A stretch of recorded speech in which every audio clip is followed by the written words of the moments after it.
Wonder.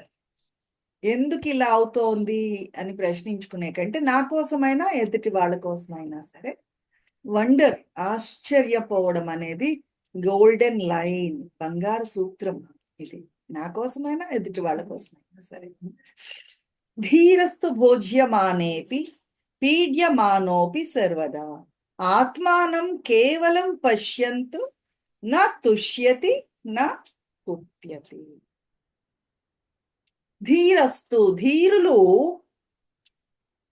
నిరంతరము అన్ని వేళలా ఆత్మలోనే చరిస్తూ ఉంటారు, బ్రహ్మంలోనే చరిస్తూ ఉంటారు.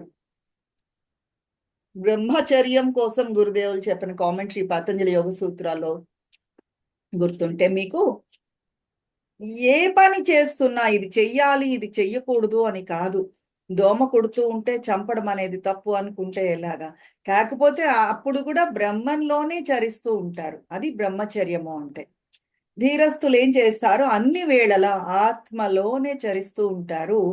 ఈ పంచేంద్రియాలతో ఎంజాయ్మెంట్ ఏదైతే ఉందో అటువంటి సమయంలో కూడా మంచి సమోసా తింటున్నాను అంటే నేను తింటున్నాను అది కాదు, అప్పుడు ఆ మొమెంట్లో కూడా శరీరంతో తింటున్నట్లు కాకుండా వెనకెళ్ళి ఆత్మ ఇది ఇది చేస్తున్నట్లు గ్రహిస్తున్నట్లు ఆ గ్రహింపులో ఉంటారు వాళ్ళు.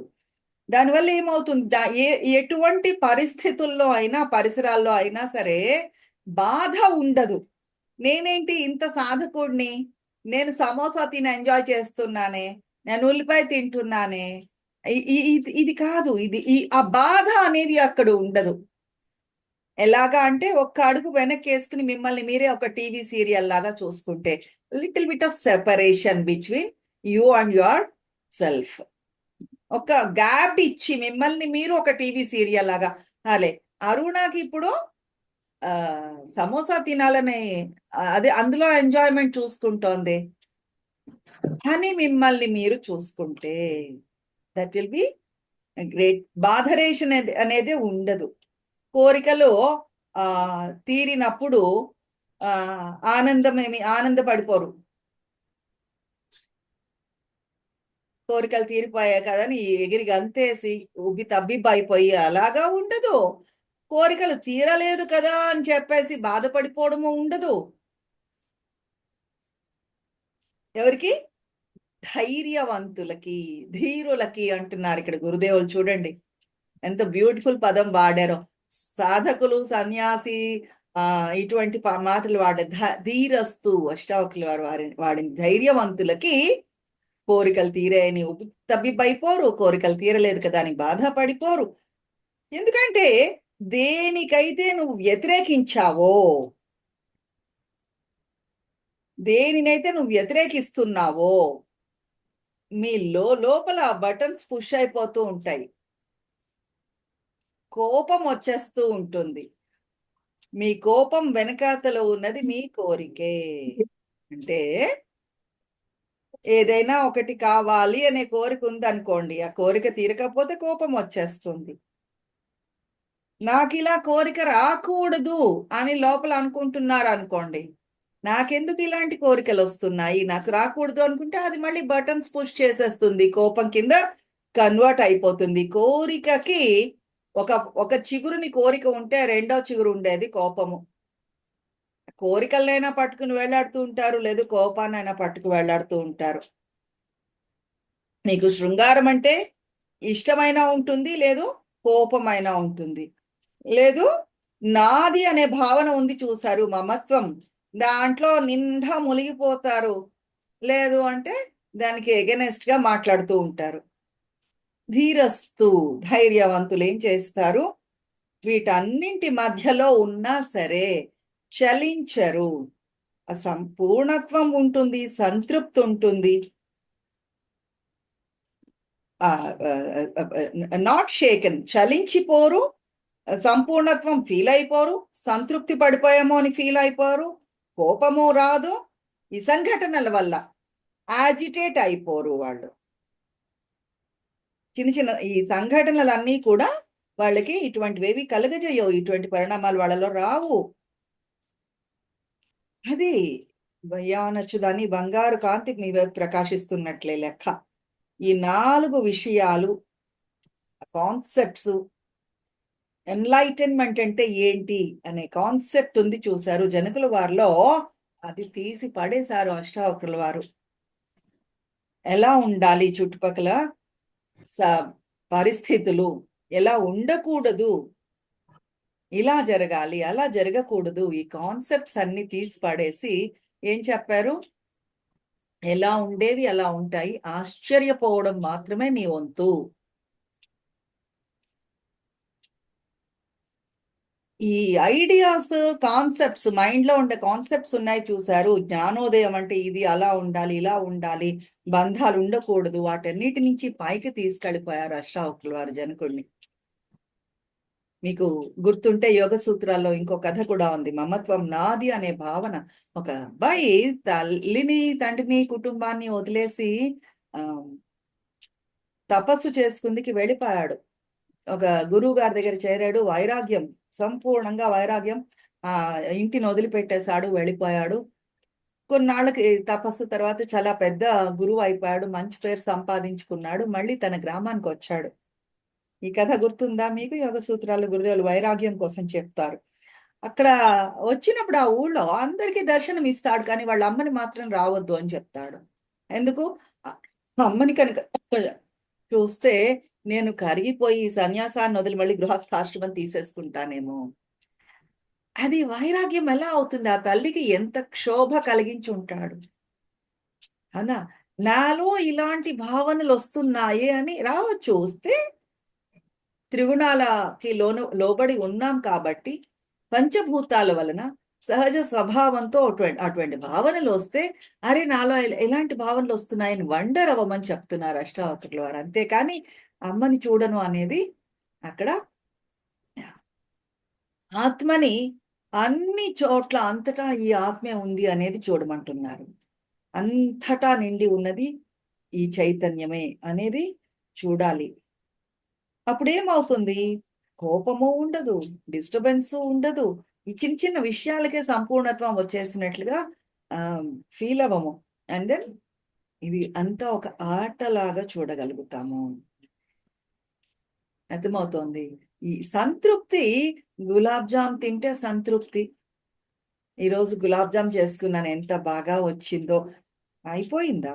వాళ్ళ ఇంట్లో గులాబ్ జామ్ చేసినప్పుడు ఎందుకోనండి మధ్యలో గట్టిగా ఉండలాగా ఉంది, బాగులేదు, నేను ఇంటికి వచ్చి చేసుకుని చక్కగా తింటే అప్పుడు నాకు సంతృప్తి అన్న సందర్భాలు ఉంటూనే ఉంటాయి మనకి. Yes no? ఇక్కడ రెండు ఉన్నాయి. వాళ్ళు బాగా చెయ్యలేదు, నేనైతే సూపర్ లా చేశాను. ఆఫ్టర్ ఆల్ ఆ గులాబ్ జామ్ మనకి సంతృప్తినిచ్చేస్తోంది. ఎంతకాలం ఉంటుంది? పరిమితమైనదే. ఇంద్రియాలతో మనము సంతోషించే ఆనందము పరిమితమైనదే. దానికి మించి ఇంకా ఉంది ఆ బ్లిస్ అనేది. మనము తెలుసుకుంటే ఇదంతా ఆటలాగా మనం ఆడేసేయచ్చు. ఇంద్రియాలు మనతో ఆడుకునేది కూడా చూడొచ్చు మనం, ఒక గేమ్ లాగా. ఈ యాక్టివిటీస్, పనులు, యాక్షన్స్ శరీరంలో జరుగుతూ ఉంటాయి. దాన్ని అంతటే అది ఇలా జరుగుతోంది అనేది గమనించండి. ఏదో ఇంకొక శరీరంలో జరుగుతున్నట్లుగా. లైక్ మీకు ఒక కడుపులో ఆకలేస్తోంది అనుకోండి, మీ శరీరంలో జరుగుతున్నట్లు కాకుండా కొంచెం దూరం భావించి, అరే ఆ శరీరంలో ఆకలేస్తోంది పొట్టలో. అలానే ఆలోచనలు వాళ్ళలో ఇలాంటి అదే నాలో వస్తోంది అని కాదు, అరే ఇందులో ఈ మనసులో ఇలాంటి ఆలోచనలు వస్తున్నాయి. నిద్ర ఏదైనా సరే సెపరేషన్. జై Gurudev. I want to share here one thing. నిన్న ట్రైన్ లో వెళ్తున్నాను, విపరీతమైన ఆకలి వేస్తోంది. ఇది చదువుతున్నాను కాన్సెప్ట్, కళ్ళు మూసుకుని ప్రయత్నం చేశాను. నాకు కాదు ఆకలి వేస్తోంది, ఆ శరీరంలో ఆకలి వేస్తోంది అని భావిద్దాము అని. అర్థం కాలేదు. పల్లీలేవో వస్తే కొనుక్కుని తినేంత వరకు. జై గురుదేవ్. చాలా టఫ్ సాధన, అంత సులువేవి కాదు. ఆ శరీరంలో ఆకలేస్తోంది అని అనుకుంటే తలనొప్పి వచ్చింది నాకు. సాధన మార్గం ఒక పాత ఇక్కడ వేస్తున్నారు అంతే. జనకుల వారు ఈ శరీరంలో ఇటువంటివి జరుగుతున్నాయి. పద్మజ గారు చెప్పండి. ఇప్పుడు అలాంటి సందర్భంలో బాగా ఆకలేస్తుంది అనుకోండి మేడం, తినేసి అప్పుడు ఆశ్చర్యపోవచ్చా మేడం? హా, పని కానిచ్చి. జై గురుదేవ్. లైటర్ నోట్ లో చెప్తున్నాను. బట్ ద థింగ్ ఇస్, ఆ ఆకలి మిమ్మల్ని కుంగదీసకుండా ఉండాలి అంటే ఇది మార్గం. బ్యాలెన్స్డ్ స్టేట్ ఆఫ్ మైండ్ మనం మెయింటైన్ చేయగలం. కొంతమంది ఆకలేస్తోంది, తినడానికి ఏం లేదు అని చిర్రెత్తుకుపోతూ ఉంటారు, గింగిరాలు తిరిగిపోతూ ఉంటారు.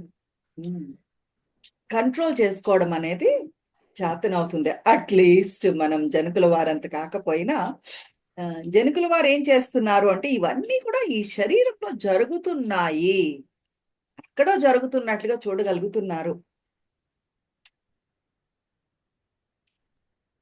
అలాగనే ఒక జ్ఞాని ఎవరైనా కొన్ని మాటలు అనేసరికి అలా ఎలా చలించిపోతారు? ఎవరో ఏదో అన్నారు అనుకోండి, అంతే మనకి పిచ్చెక్కిపోతుంది. మనల్ని మనం మర్చిపోతాం ఆ క్షణంలో. వాళ్ళు ఎందుకు అలా అన్నారు? చలించిపోతాం, విపరీతంగా కదిలిపోతాం వాళ్ళ మాటలకి. అదే ఎవరైనా సరే నిన్నెంత ప్రేమిస్తున్నాను అనేది చెప్పారనుకోండి, అప్పుడు కూడా అంతే కదిలిపోతాం మనం పూర్తిగా. చూడండి వాళ్ళకి నేనంటే ఎంత ప్రేమో. ఆ మంచి మాటలకి మనల్ని మనము సమర్పణ చేసేసుకుంటాము. You're sold out for good words. ఎవరైనా మీ గురించి మంచిగా చెప్పేసరికల్లా. అలానే ఎవరైనా మిమ్మల్ని ఎంత ఇష్టపడట్లేదు అని చెప్పారనుకోండి, దాంట్లో కూడా మళ్ళీ చిక్కుకుపోతారు. ఒక స్థిత ప్రజ్ఞుడు ఆ ఎదుటి మనుషుల మాటకి ఎలా మాటలో కొట్టుకుపోతాడు? ఆ కనెక్షన్ డిటాచ్ చేయమంటున్నారు. ఆ మాటలకి నాకు ఉండే కనెక్షన్ డిటాచ్ చేసేస్తే అదే ఎదుటివారి అభిప్రాయాలకు కాలిబంతి కారాదు అని చెప్తూ ఉంటారు కదా. చాలా లోతైన జ్ఞానం అండి ఇది. సాధన చెయ్యాలి అంటే జీవిత కాలం పడుతుంది అని చెప్తున్నారు గురుదేవులు ఇక్కడ. దీని మీద వర్కౌట్ చెయ్యాలి అంటే ఇది don't be football of others opinions. జీవిత కాలం పడుతుంది. ప్రతిరోజు ప్రతి నిమిషము మనకి మనము మళ్ళీ మళ్ళీ గుర్తు చేసుకుంటూ ఉండాలి. ఫుట్బాల్ అయిపోవద్దు, ఎదుటివారి అభిప్రాయాలకి మాటల్లో కొట్టుకుపోవద్దు, మాటలకి పొంగిపోవద్దు, మాటలకి వ్యతిరేకత కూడా పెంచుకోవద్దు అనేది మనం సాధన చెయ్యాలి అంటే జీవితకాలం పడుతుంది. ప్రతిరోజు ప్రతి క్షణము ఫుట్బాల్ అయిపోవద్దు అనేది మనకి మనము గుర్తు చేసుకుంటూ ఉండి తీరాల్సిందే. అలాగనే